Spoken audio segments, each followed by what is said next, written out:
Welcome. This is Chris Hargraves here, and this is the Tips for Lawyers podcast. Been a little while since my last one. I know I promised more podcasts. I'm honestly still in a little bit of a frenzy over the December-January period, so if you're listening to this in early February, then that is why. I was provoked into doing this particular episode of the podcast because of a few statements that Prime Minister Malcolm Turnbull, for those of you internationally, he is the Prime Minister of Australia, made about law school education.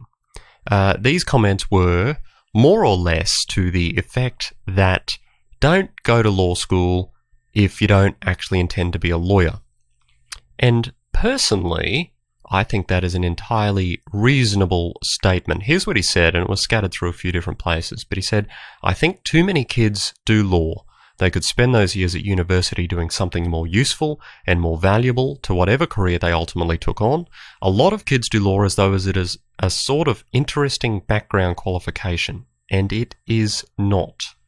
If you want to have a general humanities degree, that it is an intellectual endowment and isn't particularly specific in a vocational sense, then you would be better off doing languages, history, literature, philosophy. Frankly, you would be better off doing economics.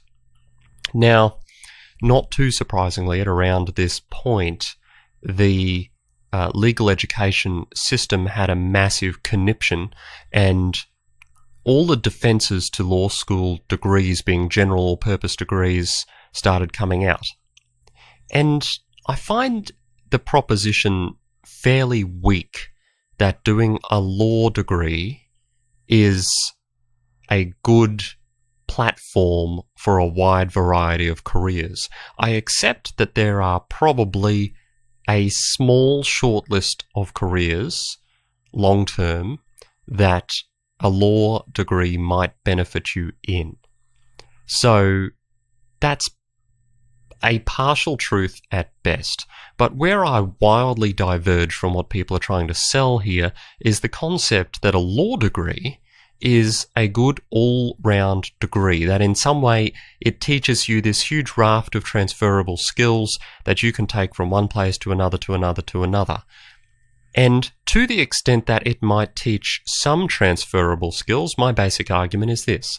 You can learn those skills other ways that are cheaper and faster than doing an entire degree and having all of the associated stresses and problems that come with that. So I just wanted to explore this topic a little bit today. You probably may or may not have seen my posts on LinkedIn about it if we're connected on LinkedIn. Certainly that attracted some commentary, but here's the gist of it. Point number one, opportunity cost. For as long as you are doing a law degree full-time, you are not doing anything else full-time. That is the reality of it. Sure, you might be working, if you're lucky, somewhere that is accommodating to the fact that you have occasional exam periods and assignments that are going to stress you out a lot. So that is a possibility. But the gist of it is, for as long as you are doing law, you aren't doing something else. And this is where we come back to opportunity cost. So let's take the basic argument. The argument is that a law degree will teach you some transferable skills, and the ones that most get commonly mentioned are research and analytical skills, rhetoric or oratory skills, writing skills, and that these are transferable and you'll be able to take them to other places. That might be true in part, but surely if you, for example, wanted to learn how to communicate better, to write better, you could actually, in the time and probably for an equivalent cost of about a single law school subject, get every single book that has ever been written on that topic and read it and start putting the things those books teach you into practice immediately. You could probably even within that take a couple of high-quality courses in that particular subject, whether it be writing or communication or marketing or whatever. And at the end of that, a number of things would be true. Firstly, you probably would have spent far less money. Secondly, you would have been able to do it faster, and you would be able to revisit all of those resources as often as you want, as opposed to your university lecturers, whom you cannot pester as often as you want. And third, you'll actually then be able to take those and put them immediately into practice. They will be transferable, and you will actually have probably exposed yourself to a much wider variety of resources than you're going to get as part of your law degree. It's the opportunity cost that really gets me. If a law degree is going to cost you in Australia, and this is going to be even higher if you're in the United States, if it's going to cost you somewhere between 40,000, say, and 150,000 Australian dollars, and somewhere between 2 and 5 years of fairly stressful full-time study,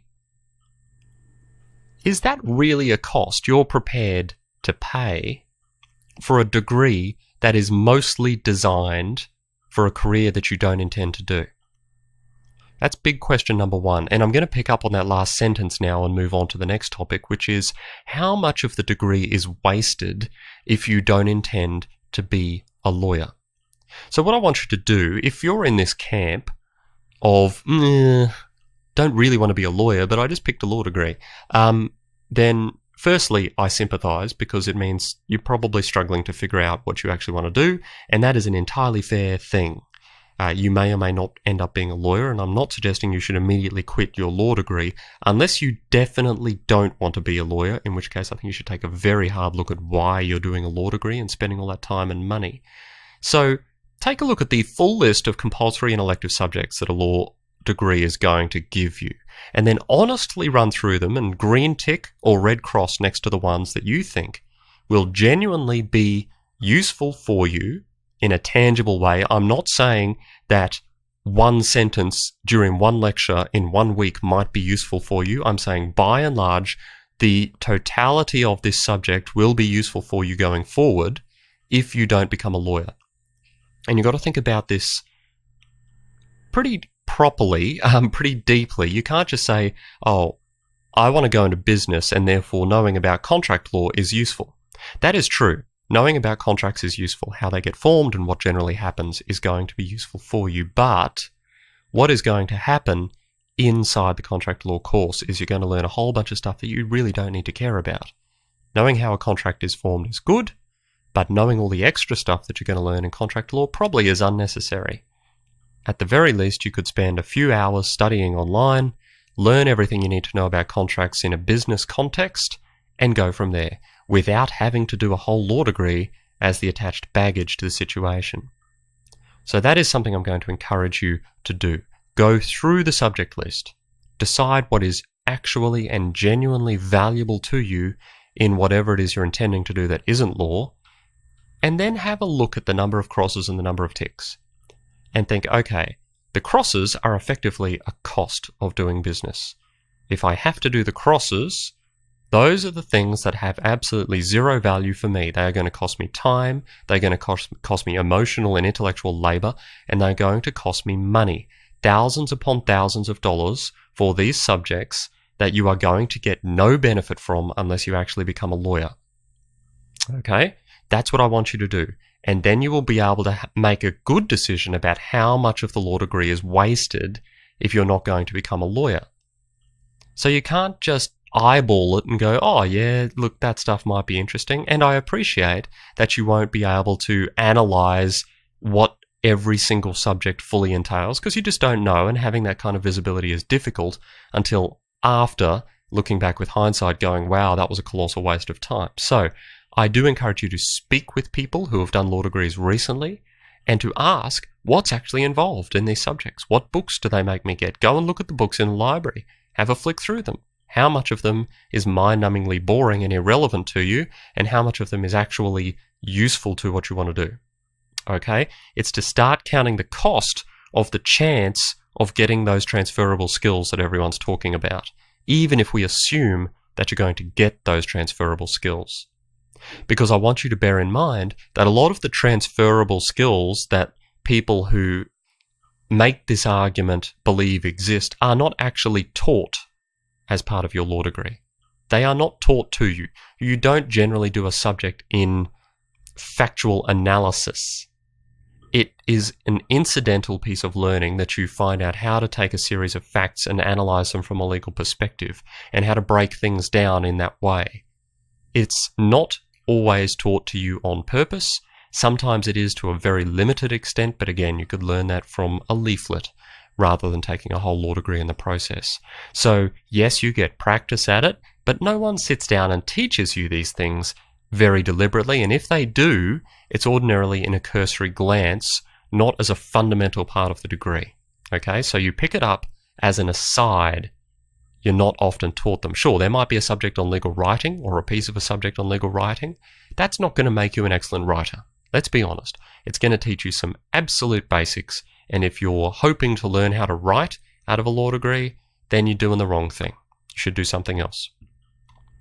The last thing I think is worth mentioning is that the law degree is fundamentally a knowledge-based course, okay? So it is there to teach you a lot of knowledge, and it is teaching you how to find out knowledge on demand. So at its most basic, what you will learn in a law degree is a smattering of general law knowledge, which you can then supplement with your ability that you will acquire to research more knowledge on more particular questions or deeper questions that you don't know the answer to off the top of your head. That is what law teaches you. It does, as part of that process, teach you how to take a given scenario and take it apart, like I just said, and then apply what you know to it. But let's face it, that's most degrees. You get that knowledge with many, many tertiary qualifications. Law is not isolated in that respect, because that is what most degrees are there to teach you. So, sure, there are some purely academic degrees, but most degrees are there to teach you a bit of basic knowledge, how to apply that knowledge, and how to get more knowledge if you don't know what to do. It's just a question of what particular industry or area they are targeted in. So, you don't need the knowledge that law school will teach you if you're not going to become a lawyer. And to the extent that you might need to know it, you can pick it up elsewhere cheaper and faster. Now, I accept that there are other arguments here. Those are my main points, but there are other arguments. Sure, you may not know what you want to do. Law might be on the list, and you might do a law degree just to see whether it's interesting or not. That's fair enough. People are having to make these decisions very early in life, and you might decide to pivot or change your mind along the way. I have no problem with that.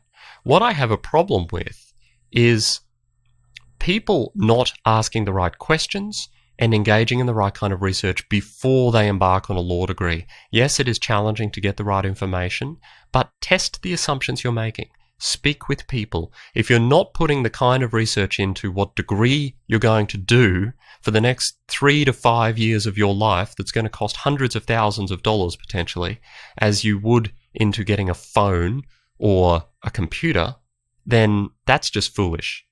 Let's face it. You're being foolish. You're jumping in without making any kind of rational decision making. So at the very least, test your assumptions. Find out whether there is truth in what you're thinking you're going to get out of this law degree. That is the only way you can make a good decision in this kind of field. And I'm all for making brave decisions, and I'm all for people trying things and seeing if they work, but don't at least make the decision without giving it a good series of tangible, meaty questions that you can offer answers to, and then at least you can say, here's why. Here's why I want to do this, even though I may not become a lawyer. And I accept that it comes with a cost, and I know what the cost is going to be, and so I'm making an informed and proper, wise decision.